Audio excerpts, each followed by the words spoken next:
This episode of The Candid Frame is brought to you by the Charcoal Book Club. Their carefully curated selection reflects the best in contemporary photography, and all for a reasonable price. And they are delivered directly to your doorstep each month. They offer free shipping to the US, Canada, and the UK. It's subsidized elsewhere. It's a great way to begin or expand your photo library. Join the club at charcoalbookclub.com today, and remember to use the code TheCandidFrame at checkout and receive a 10% discount on your first membership payment. If you listened to the previous episode, you know that my studio experienced some flood damage. It put production of the show on hold while we repaired the space and make some structural changes to prevent it from happening again. But I still wanted to release an episode to end the year, and it gave me an excuse to invite two friends of the show, Sean Tucker and Jeffery Saddoris. You likely know Sean through his YouTube channel, and Jeffery from his various podcasts, including his show Process Driven. Both bring a thoughtfulness and a genuineness to their content that I am really a big fan of. I always enjoy my conversations with them, and if they were in driving distance, I would likely see them every week, but we'll have to do with using the internet. I hope that this episode helps you to think about where you are in your creative life and where you hope to be in the coming year. This is Ibadian X, and welcome back to The Candid Frame. Jeffrey, Sean, thank you so much for joining me on a Sunday. Absolutely. I know you guys can always have better things to do, but... You take that back. I always enjoyed talking with you guys, and I thought, it would be fun to sort of wrap up the year just having us sit down and a chat, because you guys have always been very thoughtful in terms of how you speak about things and how you think about things. And I have always enjoyed listening, but I've also enjoyed sitting down and talking with you guys. And rather than do a typical interview for the end of the year, especially with all the stuff that's been going on the last month, I thought I'd just do something that's just pure fun. So I'm glad that the two of you could join me. Love it. Thank you for asking. It's a relief, honestly, because I thought we felt like we were being called into podcasting principal's office because we were in trouble with Flickr or something. Oh, yeah. Well, the ruler is just... what have we done? We're not in trouble, Jeffrey. We're not in trouble. It's okay. He just wants to chat to see how we're doing. Whew. Yeah. I was thinking about, okay, what can we talk about? And one of the things that I've been thinking about is just kind of where I'm at in terms of my life and my career. And I think as part of just aging, perspectives tends to shift and priorities shift, and the definition of what's important and not important really becomes a factor, especially when you're at an age like mine where people start, passing away, and, and you really have a sense of how finite the time is. And for me, it's just like, okay, is the stuff that I always thought was important, is it really that damn important? And how do I want to spend the time that I do have? Yesterday, I was reading an article that kind of gave me the spark of what I'd like to talk about today. The Mexican filmmaker, Alejandro González Iñárritu, who I know you guys are probably familiar with, but for those who are not, he's directed The Revenant, Amores Perros, Birdman, just an amazing director. And he said this in the interview that I thought really was just kind of genius, and I'll just read it. It says, both success and failure are great imposters. Success can be more dangerous than failure. Failure is a refuge where you go lick your wounds. It teaches you a lot. It makes you wiser. Success can be more misleading and intoxicating. When you succeed, there isn't necessarily any growth, but maybe even quite the opposite. We have been convinced that success is a real place where an external goal will solve your insecurities, your fears. But when you attain it, you realize this external goal won't solve anything. It's only temporary. I've learned not to take success seriously. It's nice, and I'm thankful for it. It's definitely more pleasing than failure, evidently. And you prefer it, but I no longer need to race towards success. And there's a whole lot there. Where was this from? This was in the Los Angeles Times yesterday. LA Times. Okay. Yeah, that really spoke to me, because of the idea of my assessment of my success and my failure has obviously been colored by society's definition of what that is, especially as an artist, as a photographer, as a podcaster, whatever it is. You know, there are these things that when people ask you what you do, I've always felt that there was an implication. Are you successful at what you're doing? Which means, do you earn money from this? Do you make a living from this? You know, from most of the stuff that I love to do, which includes my own personal photography and the podcast. No, I don't earn a living from it. And for a long time, I felt that I was somehow not successful because I wasn't able to make it lucrative in that way, to the point that I was just doing that. I've come to the point where I'm okay with that. I earn a living as a photographer, but I work for the Huntington Library here in Southern California. I do interesting work. I like the people that I work with. And it allows me the freedom and the flexibility to be able to do the things that I love, which include, you know, my photography, my podcasting, traveling, spending time with my family. And I don't have to be constantly obsessed with, am I going to be able to crack the nut this month? And I think with a lot of the conversations that I've had on the show over the years, underlying all of it has been this idea of there isn't a singular path to achieving this what we call a creative life, right? Whether it's as a photographer, as a musician, you know, as a painter.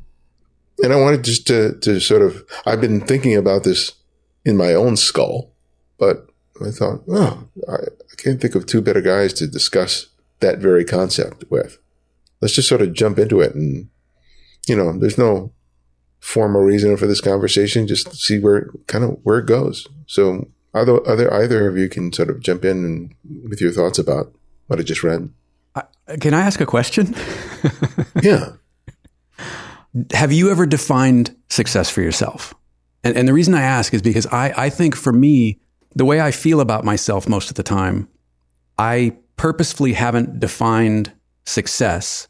So I never give myself the opportunity to feel or be successful. So I always feel unsuccessful. Does that make sense? Mm-hmm. Yeah. Because I haven't defined it. I don't know what that looks like. I just know that I haven't hit it. Right. So I get to just feel basically unsuccessful all the time because I don't have that target. I don't know what the target is that I'm supposed to be hitting, or I haven't defined that target, maybe so I don't have to hit it and then feel disappointed about not hitting it. If I keep it nebulous, then I don't know, in a weird way, there's less pressure on me for not hitting something that I haven't defined, if that makes sense. I mean, it makes sense in my head. Yeah. And I do exactly the same thing. I have not defined it. Yeah. All I know about what I deem as success is being able to do what I do more. That's it. I want to have more time. Yeah. To do those things and not some of these other things that I'm doing, you know, in order to, you know, make a living or to, you know, maintain the house. It's like, I just want, you know, like, for example, Douglas Kirkland, who recently passed away, his wife was the machine that kept the machine running. Wow. To the extent that all he had to focus on was his work, right? She ran the business. She did the marketing. She did all that stuff. And that was her thing. Wow. And what a terrific relationship. What a terrific collaboration. Yeah. Yeah. And he just could be forever childlike in his desire to discover, to explore, to connect with people. And wow. I want those experiences. That for me, I think is sort of the measure of success for me. It's not just not making the work, but the work leading me to have life experiences, especially being able to connect with others. That for me would be it. So there's no really sort of hard definition beyond the fact that I just know that what I do get from it now, I really enjoy, and I just want more of it. Yeah, it's been sort of the same for me. I think I defined a little bit what I meant by success for myself when I started.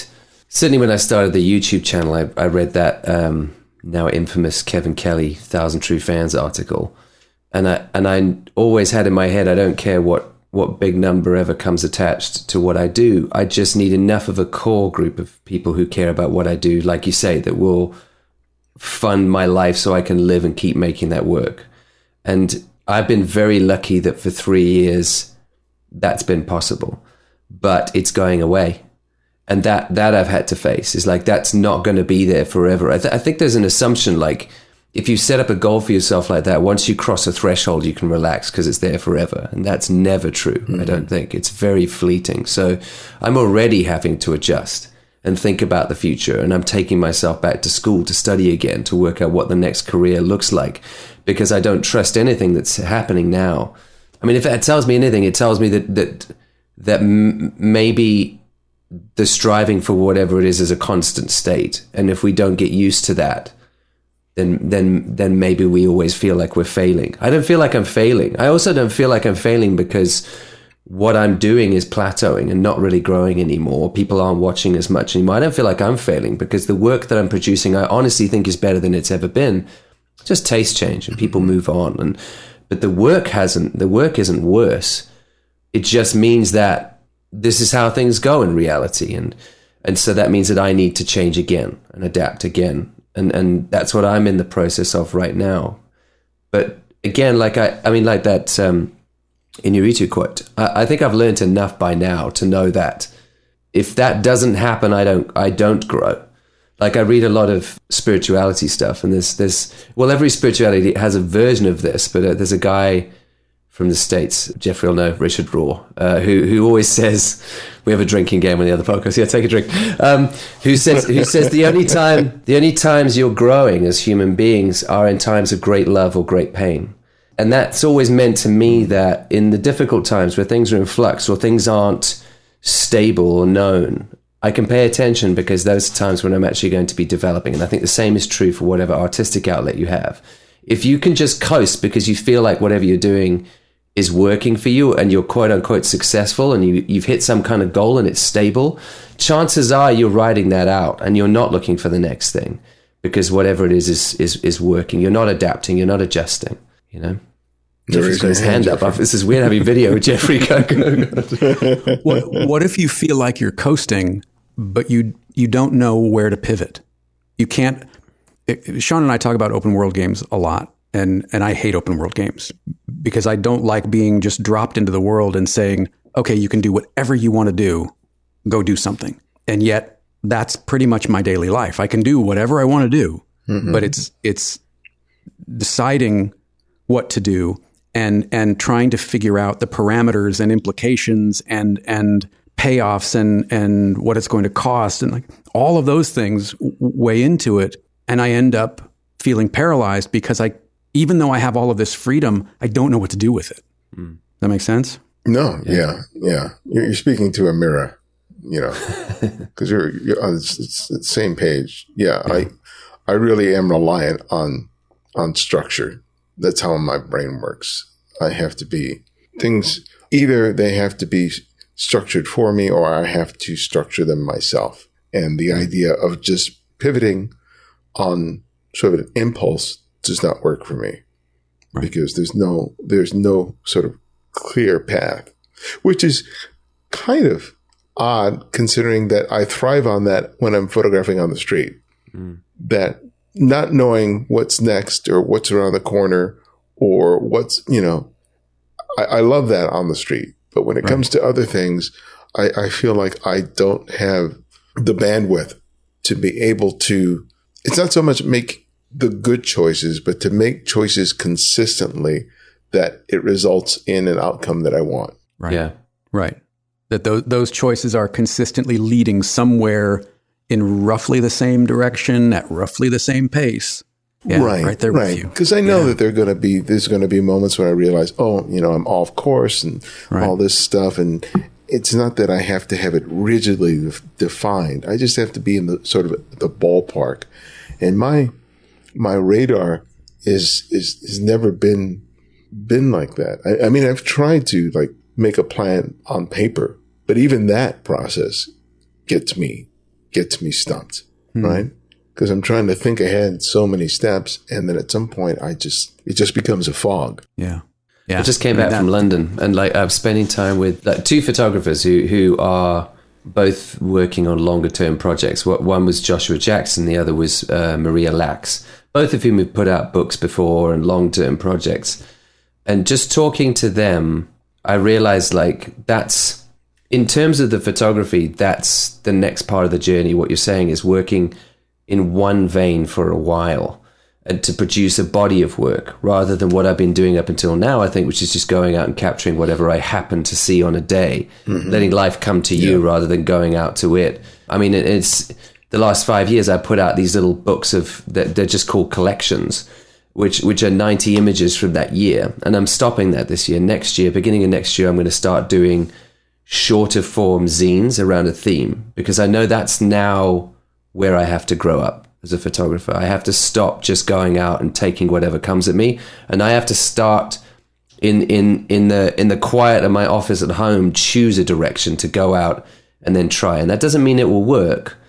Most of the time it won't work. I've already tried a long-term project up here which has fallen flat on its face. It's not going anywhere, but I'm looking for the next one, and that feels like the next kind of growth point for me is to look longer term, to tell those, which I think for people like you and I, Byron X, who are by and large known as sort of street photographers, that's a growth point for us, or for any street photographer, where you start to go, what do I actually want to say? Rather than just capturing something that might look aesthetically nice because people go nuts over a shadow. What do I say with this work? And that's the hardest part I've realized. And it sounds like it's what you're saying as well, is I don't know what to say. Like to sit down and just come up with what I'm going to put my energy into for the next while is very difficult, because I get crippled by, but I need to guarantee it's going to work before I plow all this energy in, which we can never do. You have to just start. Yeah. You have to choose, and you have to start, and you have to start walking, expecting that it probably won't work out, but giving it your very best shot. And one of those is going to take, and then you go for it. But I don't know another way yet to do it. But I feel like that's the next stage of the journey for me anyway. That's an awareness that I have come into over the last couple of years. And like you, it's kind of figuring out, okay, exactly what do I want to explore?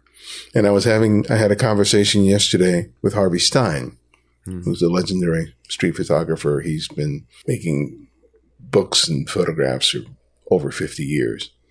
And Coney Island has been one project he's been doing for 50 years. But he's also done other projects. And he said that he's always working on multiple personal projects. Yeah. Some of which culminate in a book, and some of which don't end up seeing the light of day. Some that sort of end up working, or others that just peter out. Yep. And that was really good for me to hear, because I think sometimes I think about the limitations of time that I have, and think that, I have to pick just one. And the reality is I don't have to pick just one. And you end up putting a ton of pressure on yourself too, don't you? Yeah. So I'm just going to, start playing in different sandboxes and just see where it goes. And I think that just making that choice is going to provide me something that beyond what I've been able to sort of fulfill by just going out in the street and just making street photographs. I mean, I've known that I need to focus on some sort of theme or some idea. And I have the skill set to be able to do it. I just have to make the choice what that's going to be. And I'm not going to be able to think myself into doing it. I'm just going to have to go out there, grab the camera, and just start making the work. And I'm good with that. But as you said, I can't be married to one being quote unquote successful, because if I start faltering and I'm not producing as much work, or if it's not working in the way that I think it should, then I'm going to be on the unhappy road to self-loathing and depression. And I'd rather not go there. I mean, so hanging out with Josh, for example, and I do blow smoke up Josh's ass quite regularly. So forgive me, but like Joshua's approach is he's working on 15, 20 projects at any one time. And they're not for now. He's got such a long-term view. He doesn't post a lot to social media. That's not what it's about, getting that short-term attention. He's capturing things that look interesting now, but he knows in 20 years will look crazy. And he's building those bodies of work to drop a long way down the road. But he's collecting in these folders all the time, in these bins, in these different in these different collections of work with that long-term view. And I thought to myself, wow, in comparison to that, I am a baby photographer.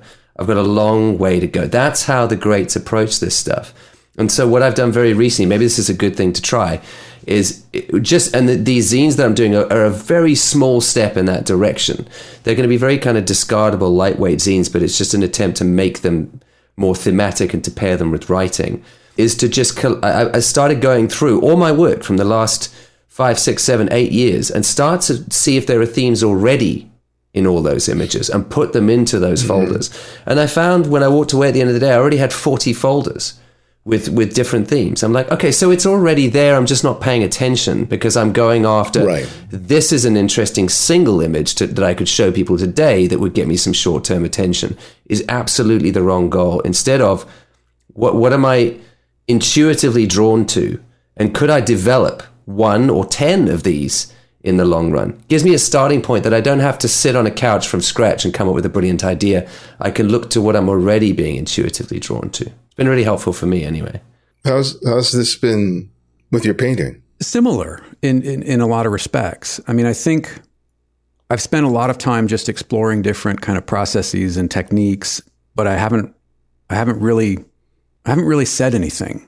I mean, it all kind of ends up saying something. Sean kind of pointed it out, I don't know, a while back when we were talking. He's like, if you take a step back and look at all of the work that you've produced in the past several years, there's definitely a theme there. I may not like the theme. It might be a little heavy-handed. It might be a little depressing. It might be a little fatalistic, but there's definitely a theme there. So I think last year in particular, I kind of took a break from it and just explored color and texture and just wanted to let go of some of the propaganda and some of the heaviness.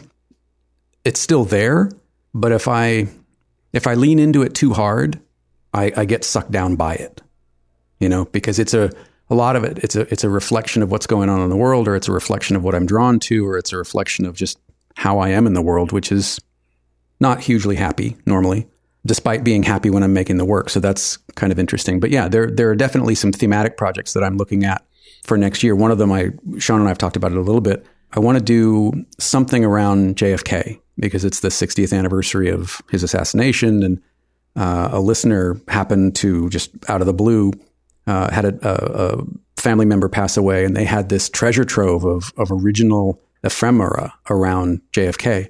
And he reached out and said, hey, the family doesn't really want this. Would you like this? I said, yeah, absolutely. Please. Yes. Thank you. So I've got all of this original material to pull from. I think I can pursue that as a theme or as a direction, as a narrative, and get away from it. Still in that same wheelhouse because there's still power and greed and money and corruption and all that kind of stuff. But it's almost fictional in a way, instead of it being a reaction to the present. Mm-hmm. And I think that might be a little more interesting. I'd also like to do that with podcasting. I mean, I don't know if you and I have ever really talked about what your goals or what your thoughts were or what your expectations were around the Candid Frame, but it seems like every podcast project that I think of, I mean, I'm thinking about it as it's been running for 25 years. Sean and I kind of joke about this. How does it go, Sean? I designed the merch before I figure out the idea. Absolutely. He's got killer logos for about 50 different podcasts, and they're all great ideas. So, I tend to think, I've kind of been thinking about podcasting in much the same way that you guys are talking about photography, and that we've just been kind of talking about art, in that, why not think of these things as little pilots, as I'm going to do 6 episodes of this idea, or I'm going to do 8 episodes of this idea, and put it up and out. And if it sticks, if it's got some steam, or if I enjoy it and there is still more to that story to tell, great, then pursue it. But it doesn't have to be, okay, what are we going to do on episode 300 when we've got 20,000 listeners and Squarespace comes knocking to sponsor this? Like, it doesn't have to be that. It can just be an exploration of an idea. I want to have 8 conversations with different DPs about whatever it is. It could be anything. And let it be what it is. I've talked about doing a music show for a long time, and I love the idea, but I put so much pressure on myself of, well, what if it doesn't find an audience, or what if it doesn't get sponsorship, or what if it does? Like, in the meantime, I'm not having those conversations that I want to have. I'm not doing that research on, favorite, first songs from first albums of the 1970s. I'm not doing any of that stuff. I'm denying myself the pleasure that I get out of doing that kind of work because I've already saddled myself with what it has to be a success. Mm-hmm. Well, first off, I love the idea of doing like themed, a sequence of themed episodes. I mean, I think it's sort of a wonderful idea. And the great thing about it is that it's our show. We can do whatever the hell we want with it, which is one of the reasons I really love the show is that people can tell me anything they want about the show, including what they don't like about it. But ultimately, I get to decide what it's going to be. For me, in terms of, I don't look at my stats for my show anymore. I don't see how many people downloaded a given episode or what the, what. When did that stop for you, out of curiosity? Oh, probably a couple of years ago. Really? Yeah. I just stopped because it didn't matter because I wasn't chasing advertisers. So there's no reason for me to keep looking at those numbers in order to be able to, explain to someone why they should be a sponsor of my show. People come to me and I get to decide whether or not they're a good fit or not. And, arrive at a number and that's it. That's all. So that's not for me the priority. Like you, Sean, with YouTube, I have no doubt that numbers in terms of people who listen to the show have probably gone down. But I really don't. No, it's not that I don't care, but I feel like I can't allow that to sort of shape what I choose to do with the show. Because ultimately I created it because I wanted a show that I would want to listen to. And I always knew that the audience for this show was going to be smaller than a show that's dedicated to talking about gear and equipment. And I was completely averse to it because it's not what I wanted to do. So when I think about the show, I just want to have conversations like this. I want them just to be more and more genuine. I want it to be not just about photography, but I want it to be about life and about what it is to be human and making choices. And I'm at that age where that those kind of conversations are important to me. And I understand that all of that stuff informs what we do with a camera or a paintbrush or a guitar. So I want to have conversations that reflect that. And yeah, I know that there are not going to be as many people who are going to want to tune in for an hour to listen to that. And that's okay. And the other thing about the show is that my hope for it is that when I'm dead and gone, that this will be an archive of what the photography community was during this period of time. That somehow all these conversations find a home somewhere. So, in the meantime, I just want to enjoy it because every time I get to sit down with someone for an hour, man, I'm really excited. So I got to get a chance to talk to somebody, about something that I love and gain some insight and have just a real pleasure just enjoying somebody else's company. Yeah. And I think a big part of it is the fact that after years of insecurity and self-doubt and not really understanding why I was the way I was, now that I've finally have gotten to the point where I feel comfortable in my own skin, I feel very comfortable being able to sit down with anybody and just talking. And I feel like by me being genuine and invite someone else to be genuine, and then we have an experience together that I think is wonderful, and the fact that I can share it with an audience is good enough.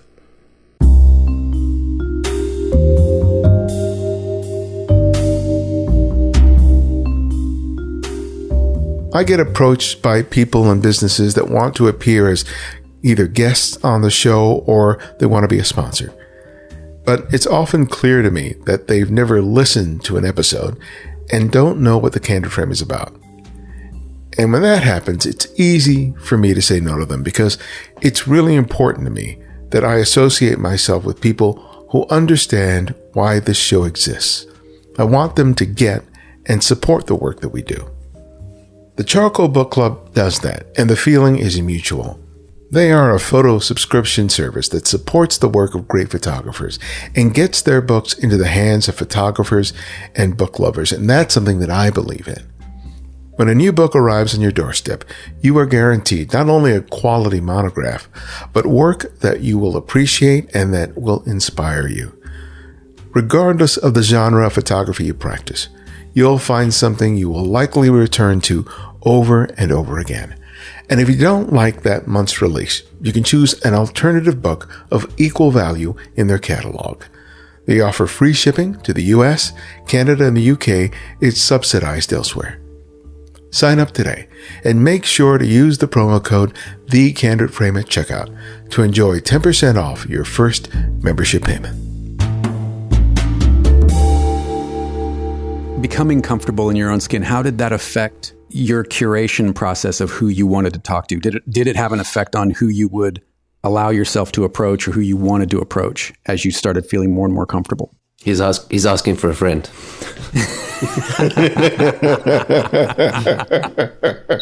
It's true. I'm so transparent. No, it is going forward. Yeah, because a friend of mine, Alan Clark, recommended that I make the show bi-weekly. And that was a really good suggestion because at the time I was running myself ragged trying to create content. And when things would come up, I would just be kind of frantic, and I didn't have the time to really dedicate to the amount of reading and research on each subject as I wanted to. By going back weekly, it really gave me a much needed breather. And so I was able to make more sort of informed choices in terms of who I wanted and who I wanted to talk with. Not to the degree that was sort of ideal, but then when the flooding happened in the garage and I was like completely having to freeze the production of the show, that even gave me more time to think about it. And I realized, oh, okay. Yeah, I want to be able to choose people, not simply because I like their work, but because I think there's the spark of an interesting conversation that we can have, which is still going to be tricky because there are some people who I really don't know beyond what I see in their work. Right. Right. Because there are a lot of photographers I have in purposely that are just in the beginnings of their public career and who have not been interviewed countless times and don't have a bunch of interviews that I can call from. So, but I usually have a good sense of, by looking at the work, that there's the germ of a really good conversation to be had. And that I just trust my skill set that even if that person is inexperienced in talking about it, that I can make them comfortable enough that I can draw something interesting from it that I think will make me and the audience happy. Right. Without mentioning any names, have there been photographers whose work you maybe weren't much of a fan of going in, and you invited them on to gain a little more understanding and to get a little bit of that story to help you understand the work maybe, and then come away with a different opinion? No, but I should. No, let's not say should. I am interested in doing more of that for the same reason that I think it's an interesting conversation and it provides an opportunity for me to be challenged. Yeah.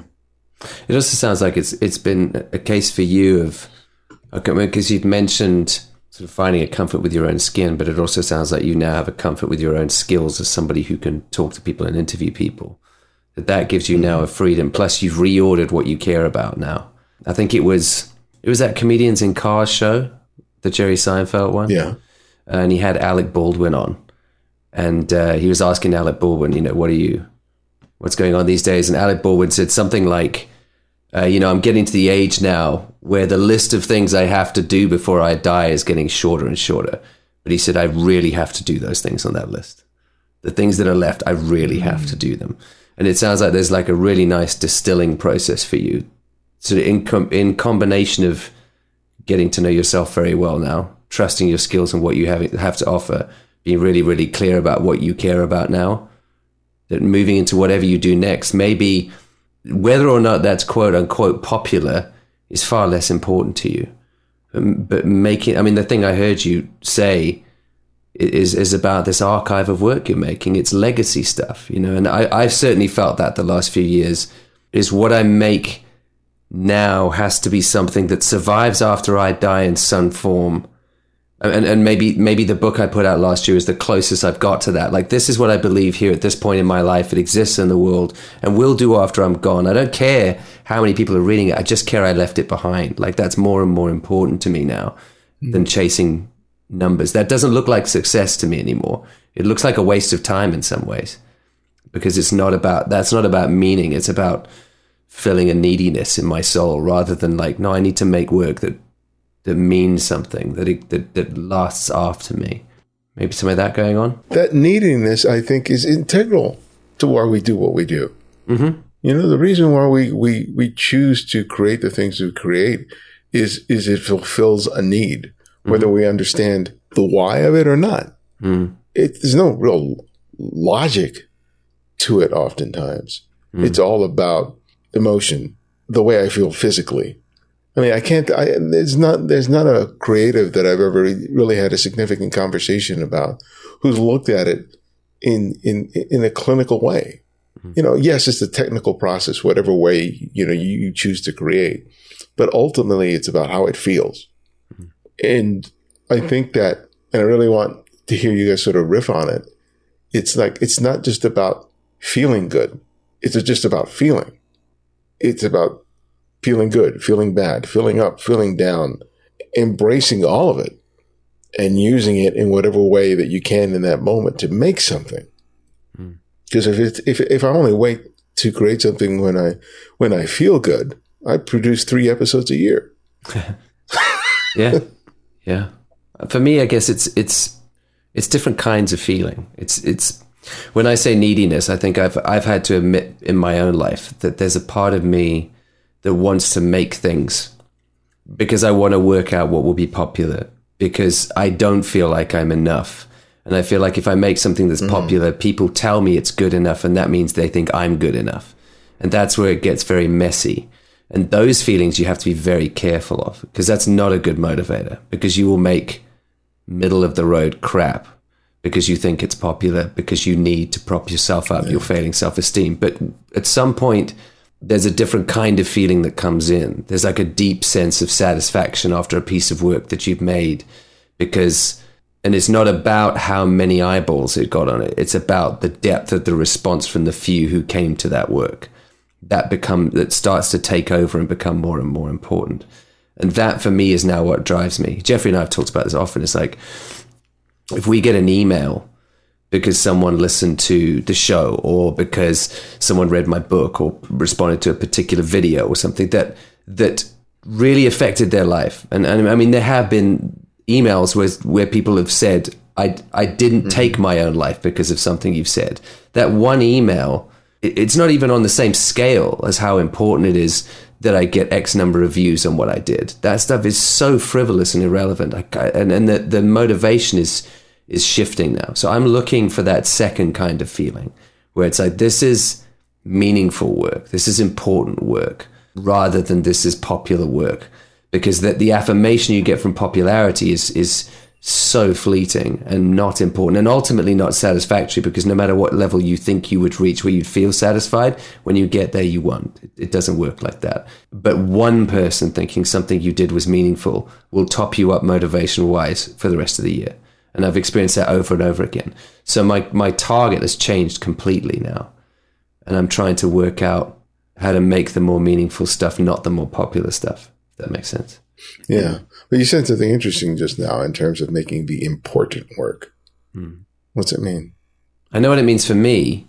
It's dangerous to say what it means for everyone else. Like, for me, I have a very specific, this is why I think it's good to get your top shelf why. Like, why do you exist? Why do you do what you do? And everyone's why is different. So I'm happy to share mine, but just it's not to be copy and pasted, because I think everyone has their own drive. But for me, it's always been, I've had a story that I've lived where there have been too many people in my life who've specifically struggled with mental health issues, and especially anxiety, who have not been able to think through their own problems and have ended up sabotaging their own lives. That's my top shelf why. That's why I studied psychology. It's why I joined the church and went into youth work. It's why that my YouTube channel has the flavor that it does. It's why I wrote the book the way that I did. It's why I'm taking myself off to study counseling now to be an accredited counselor in this country. And if you take all those away, I'll find another way to do it. When I make something that goes out into the world where somebody says, hey, I could not see a way forward and I was stuck, something you said helped me find a way forward, that's my important work. And I know that because of how I'm wired, my personality, the difference I want to make in the world, the story I've lived, and how I've seen other people struggle. So I've cleared that up for myself.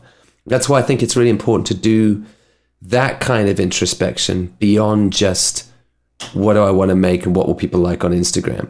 Because if you just try and live on like, what's the surface stuff? What gear do I need to buy? What techniques do I need to use? What logo goes on this, whatever it happens to be, like whatever that happens to be, whatever the details of that happen to be, if you play on that area the whole time and you don't dig down and go, what is important work to you? What do you want to leave behind? I think it's very hard. You don't have the target. It's like Jeffrey asked earlier, what does success look like? What is the ultimate goal of this thing? Why do you do it? And everybody's different. I could never answer that for anyone else. But that's certainly for me. Oh, is this me? Yeah. Should I say something? Please. Why is a hard one? Why is a hard one? And I think I'm only really realizing or being able to formulate what it is. You know, I think it was, I don't remember if this was Sean and I talking or if it was just a monologue, but it was, you know, when my mom used to ask me, what do you want to do? If you could do anything, what would you do? And I said, I would just learn. I would take workshops. I would go to schools. I would take classes, and I would just learn as much as I could, and then move on to the next thing and learn, get good at it, understand it well enough, and then move on to the next thing. And Adrienne and I were talking not too long ago, and I was telling her this story, and she's like, "Well, you've spent your life doing just that. You know, look at your work history. Look at the things that you've done. You've done them long enough until you could get good enough to sort of set that internal marker, and then you moved on to do something else." And I think that really is my why, along with sharing the results.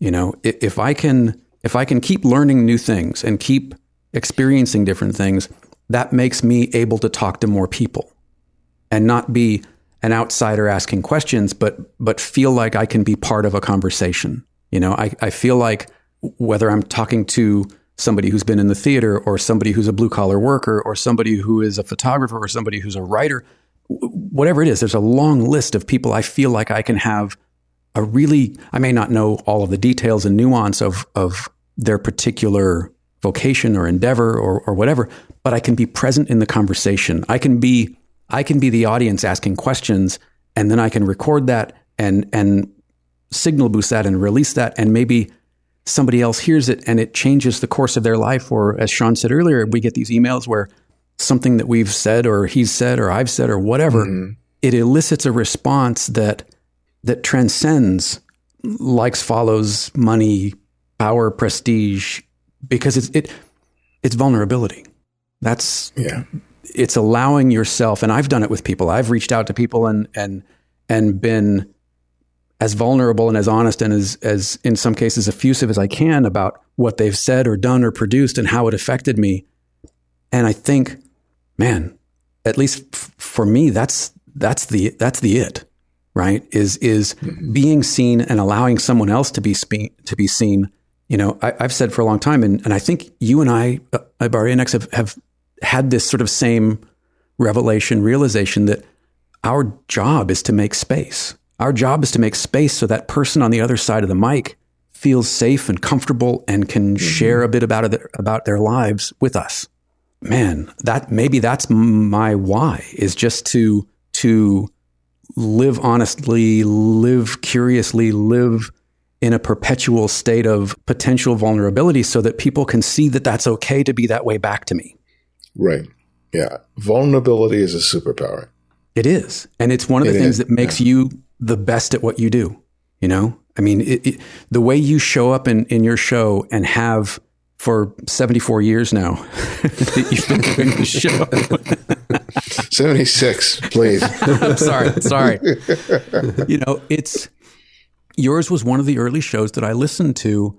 It and you modeled how conversation can take on its own essence. You know, you were one of those people that you just show up, and I want to show up.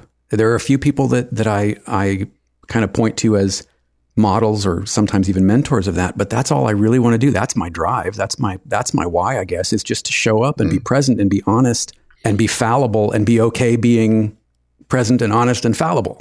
Maybe. And maybe it's that way in the work too, in the painted work. Maybe it's that way in the written work. It's just to show up and be as present as I can and show you that it's okay for you to be showing up and being present back with me. And we can have that moment together. Maybe that's it. I don't know. No, then maybe I just don't know what I'm talking about. No, but that's okay too. Sounds like a pretty great why to me. Yeah. Because that vulnerability is what I like about both of you guys. It's what I love about both of you, you know, is your willingness to go there. And one of the things that I've come to understand, not just as a result of doing the show, but because of the people that I have in my lives, that being able to have a space where you can be vulnerable and genuine is kind of a luxury. I mean, I grew up in a family where you did not talk about your feelings, where you didn't share about where you were at that particular moment in a way that opened you up for an attack or being mocked or all that other stuff. And so the more that I have been able to create that in my life, I've valued it so much more, but I've also recognized that a lot of people don't have it, that they can't sit down and have a conversation like this with the people that are either, you know, in their immediate circle, even at the periphery. And that the work that we do, as much as we talk about, you know, the creative process and talk about photography or painting or whatever, ultimately, it's that space that we create that I think makes what we do so important and so valuable, because it is life changing to people who need it. You know, I think from the very beginning, I had this idea that if only one person out there listens to the show and it makes a difference in their lives, it's well worth doing. Because that's how my life was transformed, by people who did or said something that acknowledged me in a way that I wasn't being acknowledged in other aspects, you know, in any other facet of my life, and affirmed me in a way that I desperately needed. And that was enough to sort of get me through whatever challenges or difficulties I faced at that particular time. And some of those people have no idea that their presence in whatever way did that for me, that they were like a life preserver. And I completely recognize that the same is happening for everything that I do, whether it's the podcast, whether it's the photography, whether it's the writing, that has the potential to do that. As long as I remember that, I think whatever choices that I make are going to be good choices. Because people often ask me, you know, when are you going to stop doing the show? And I was like, I got no reason to stop doing the show, because I may not have reached that one person yet. I know I have, right? But I don't know who else is out there, and that's why I just keep doing it until I can't speak into a mic anymore, and I'm just drooling on it, which in itself might be my highest rated show, but who knows? It's fine art. I kind of love that you have been able to articulate, well, not kind of, I do. I love that you've been able to articulate that, and you've taken it that step further of not looking at stats, because ultimately you're absolutely right. It doesn't matter. Because the stats don't show the people who really get it. The stats don't show people who that really connected with, that you inspired them to pick up a book, to pick up a camera, to pick up a pen and start writing, a typewriter, whatever it is. None of the metrics that we have been forced to or taught to value, none of them show that. And I think I get stuck on that. I get stuck on still trying to play that game of well, Squarespace needs 20,000 listens, an episode, or they're not going to talk to you. Okay. What if I'm not after 20,000? What if, like about your next, what if I'm after that one person and that email means more? I mean, that's coming from a space of being very fortunate. And I know that I am extraordinarily fortunate to not have to worry about that. I know a lot of people who do have to worry about it, and that is definitely a marker or a barrier or a milestone that has to be reached. But I think when it's not, you do get to stay present, and you don't have to be sort of a populist, or you don't have to, within realms of photography, you don't have to talk about gear, and you don't have to talk about techniques and lighting and how to shoot a whatever it is. I don't know, because that's not what you're after. And I think, man, getting to that point where that's okay, and I struggle with it all the time, with only X number of people listen, and being okay that those people, yes, only X number of people listen, but they listen to every single thing you do.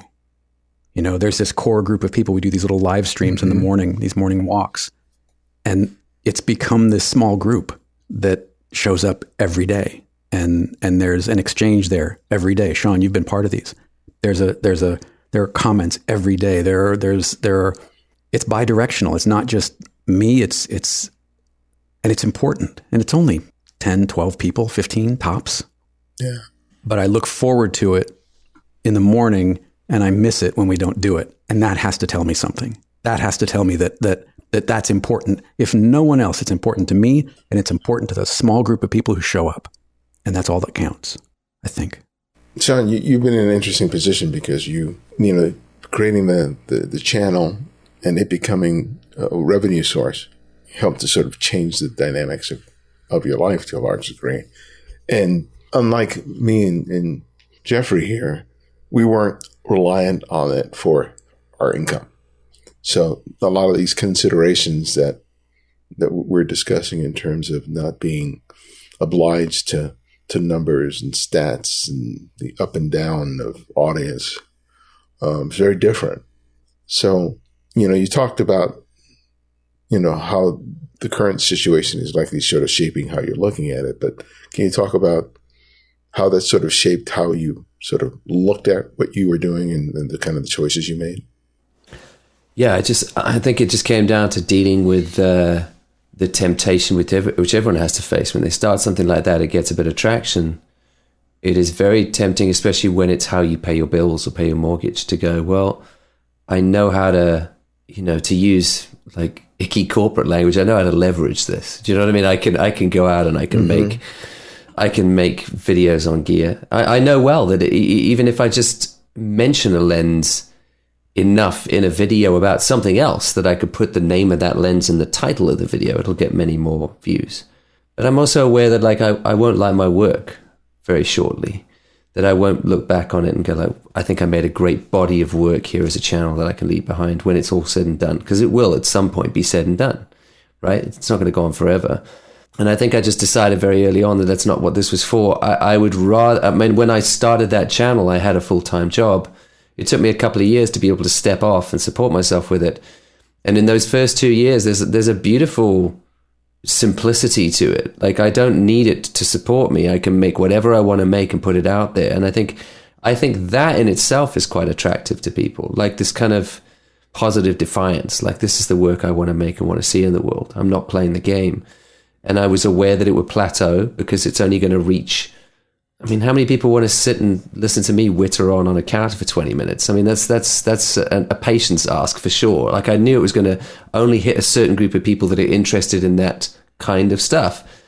And I always said to myself, if I'm ever faced with the choice, it's never changed for me. I've been lucky that I haven't ever been tempted to flip it. But I always said, like, if there was the choice between having to make videos that I didn't really want to make so that I could keep this thing going in terms of this internet game, or going back and getting a full-time job and just doing the one video a month that I started with and making the videos I wanted to make, it was always a very, very clear choice. I feel so protective of what I've done to this point.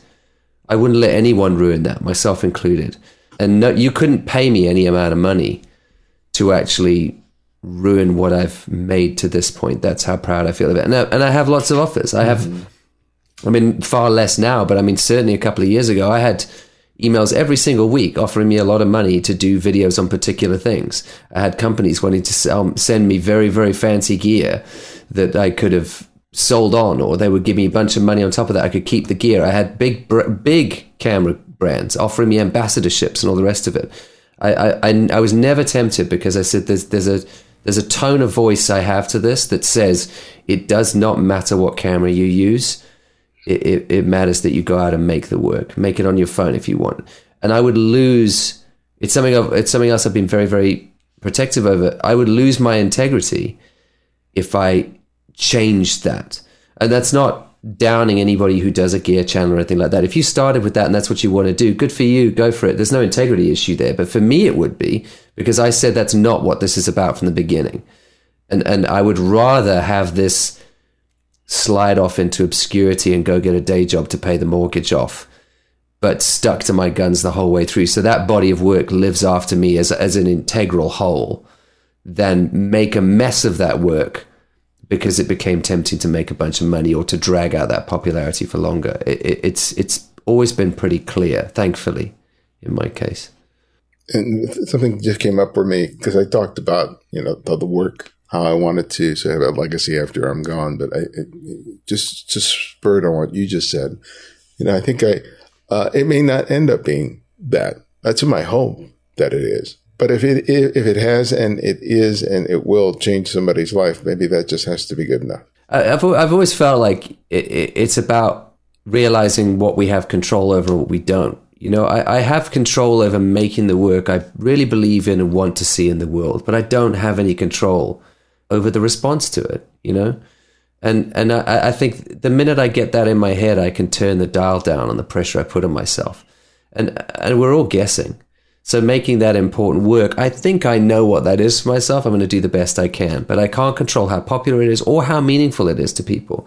But if I can get to the end of my days and go, I really did do a lot of heavy self-work to try work out the answers to that question. And then I went to work trying to create things that I felt stood the best chance of being that in the world.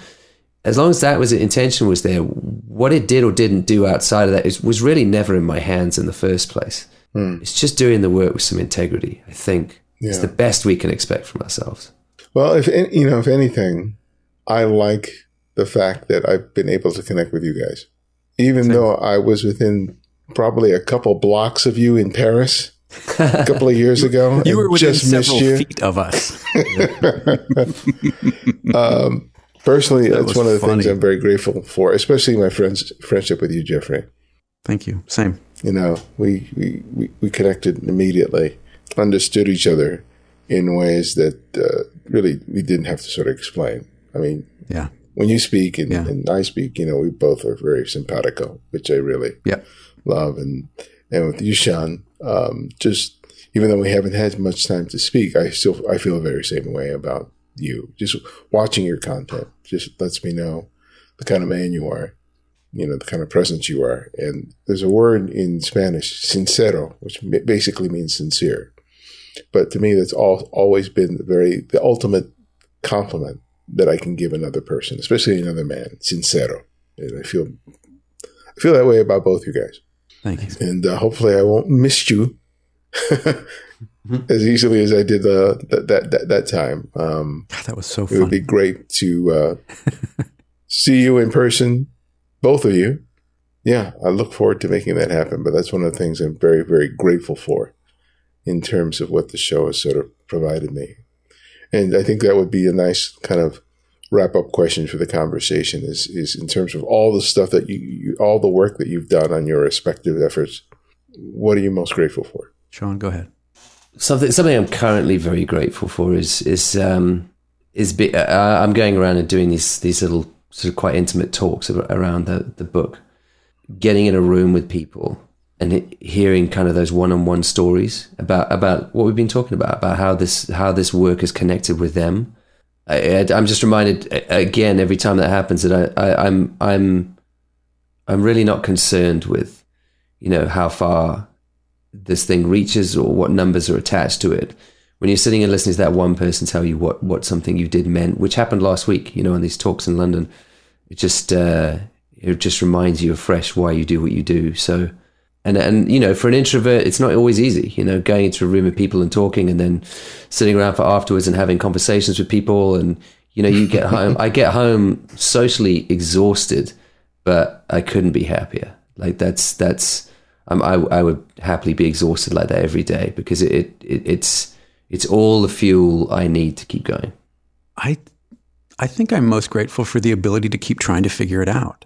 You know, that I have the freedom to try and answer some of the questions that I keep putting to myself, and to try and figure out different ways to connect and show up and not have to be tied to deadlines or tied to outcomes. I mean, it's a ridiculous position to be in, but it's not wasted on me, because I think there is something good still yet to come.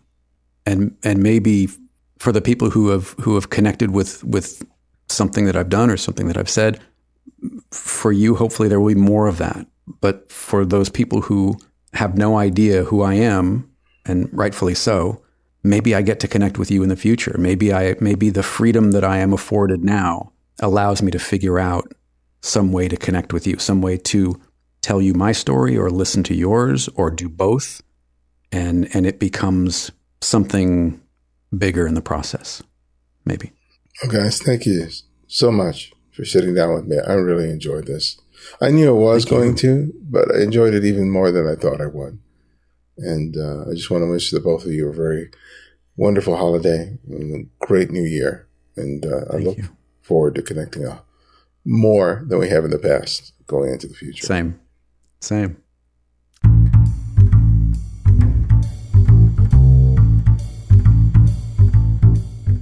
Over the past 15 seasons, your contributions have helped support the Candid Frame. It has helped us meet our monthly production costs, as well as creating the Candid Frame app, which we have always made available for free. With the recent damage to the studio, we can really do with your financial support, and one of the ways you can do this is by becoming a Patreon supporter. You can contribute $5, $10, $20 or more a month by visiting patreon.com/The Candid Frame. Though we'd love you to be a longtime supporter, your commitment for even 3 to 6 months would be helpful. Please consider doing it today. Visit patreon.com/The Candid Frame. And thank you so much for your support.